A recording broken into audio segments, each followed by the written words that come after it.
Halo Sobat Biota, selamat datang di Zona Sekolah.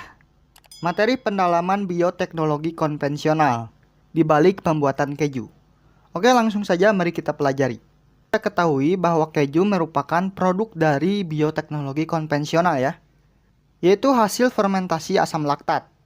Nah, keju ini adalah bahan makanan yang dibuat melalui fermentasi susu dengan cara yaitu susu diasamkan dan dipadatkan menggunakan mikroorganisme. Mikroorganisme dalam pembuatan keju antara lain yaitu bakteri Lactobacillus lactis, Lactobacillus casei, dan juga Streptococcus thermophilus. Nah, mikroorganisme ini dapat mengubah laktosa menjadi asam susu atau asam laktat. Nah, proses pembuatan keju terdiri atas beberapa tahapan. Di antaranya yaitu pasteurisasi, pengasaman, penambahan enzim Rennet, dan pematangan keju sob. Oke, kita mulai dari pasteurisasi. Ini adalah proses sterilisasi susu dengan cara memanaskan susu pada suhu 70 derajat Celcius. Pasteurisasi ini dilakukan untuk membunuh bakteri patogen yang akan menghambat proses pembuatan keju sob. Langkah selanjutnya adalah proses pengasaman atau fermentasi. Nah, fermentasi ini dilakukan dengan cara menambahkan zat pengasam seperti perasan lemon, cuka, ataupun bakteri ke dalam susu yang telah dipanaskan tadi. Proses ini bertujuan untuk membuat pH susu menjadi rendah sob, sehingga enzim Rennet dapat bekerja dengan optimal. Nah sob, nama lain dari enzim Rennet adalah enzim renin ya. Nah, enzim renin ini berfungsi untuk menggumpalkan kasein atau protein yang terdapat di dalam susu. Nah, enzim renin ini umumnya hanya ditemukan pada lambung hewan yang menyusui. Itulah mengapa di pembahasan awal tadi, susu tersebut dapat menjadi dadih. Ini karena seorang musafir itu menggunakan kantung yang terbuat dari perut atau lambung domba ya, yang dimana mengandung enzim renin. Oke, paham ya? Oke, setelah proses pengasaman, langkah selanjutnya adalah menambahkan enzim Rennet. Penambahan enzim Rennet ini menambahkan terbentuknya wujud susu padat yang disebut dengan dadih atau cold, dan juga wujud susu cair yang disebut dengan air dadih atau whey. Nah, dadih inilah yang akan dipisah dan diproses lagi untuk dijadikan keju melalui proses pematangan sob. Nah, berdasarkan tingkat kepadatannya, keju digolongkan menjadi 5 jenis sob, yaitu ada keju yang sangat keras, contohnya keju parmesan. Lalu ada keju yang keras, contohnya keju cheddar, keju Swiss, dan keju Herger. Ada juga keju semi keras, contohnya keju Roquefort. Kemudian ada keju setengah lunak, seperti keju Limburger, dan ada juga keju lunak, seperti contohnya keju Camembert. Nah, itu ya dibalik mekanisme pembuatan keju. Semoga bermanfaat. See you next video sob.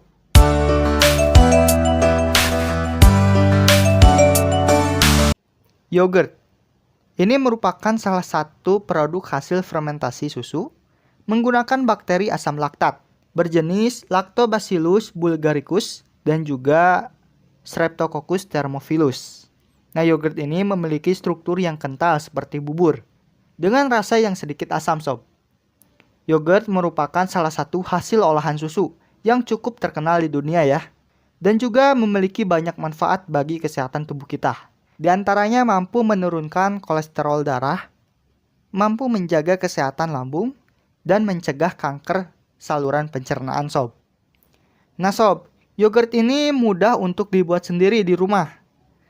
Nah, sebelum membuat yogurt, hal pertama yang harus kita siapkan adalah menyiapkan alat dan juga bahan. Adapun alat yang digunakan untuk membuat yogurt di antara lain seperti panci, termometer, alat pengaduk, dan wadah beserta tutupnya. Sedangkan bahan yang dibutuhkan antara lain seperti susu sapi segar sebanyak sesuai yang diinginkan ya. Terus bibit yogurt sebagai starter yang mengandung bakteri Lactobacillus bulgaricus dan juga Streptococcus thermophilus.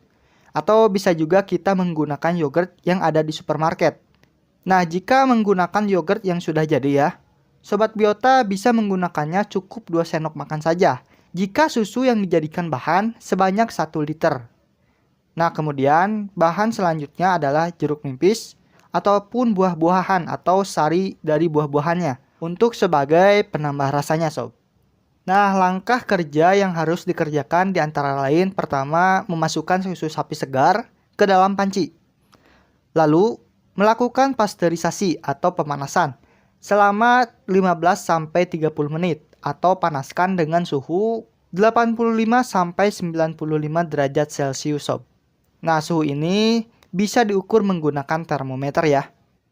Nah sob, pasteurisasi ini dilakukan yaitu tujuannya untuk mematikan bakteri-bakteri patogen yang terdapat atau yang bisa mengganggu proses fermentasi nantinya.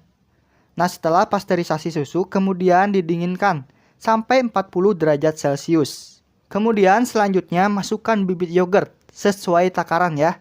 Jika air susu yang digunakan 1 liter, maka cukup 2 sendok makan saja bibit yogurt yang dimasukkan ke dalam susunya. Nah, kemudian aduk perlahan sob. Nah, campuran tersebut kemudian akan dimasukkan ke dalam wadah dan ditutup rapat untuk selanjutnya disimpan selama 1 hari 1 malam sob pada suhu kamar.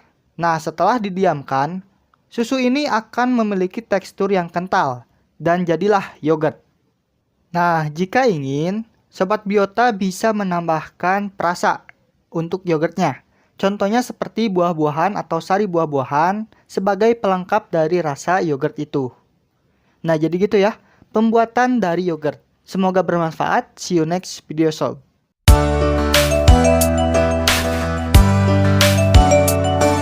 Tahu gak sih kalian apa itu mentega? Jadi, mentega menurut standar Indonesia adalah produk makanan berbentuk padat lunak yang dibuat dari lemak atau krim susu atau campurannya dengan atau tanpa penambahan garam atau bahan lain yang diizinkan serta minimal mengandung 80% lemak susu. Untuk membuat mentega sendiri memerlukan bantuan bakteri loh.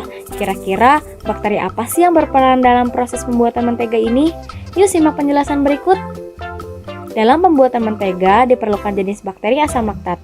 Jenis bakteri ini merupakan kelompok bakteri gram positif yang tidak membentuk spora dan dapat memfermentasikan karbohidrat untuk menghasilkan asam laktat.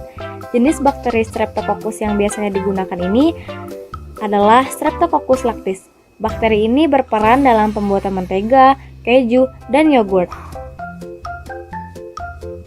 Pembuatan mentega menggunakan mikroorganisme Streptococcus lactis dan Lactobacillus ceremoris. Bakteri-bakteri tersebut membentuk proses pengasaman. Nah, pada video kali ini kita akan membahas tentang proses pembuatan mentega.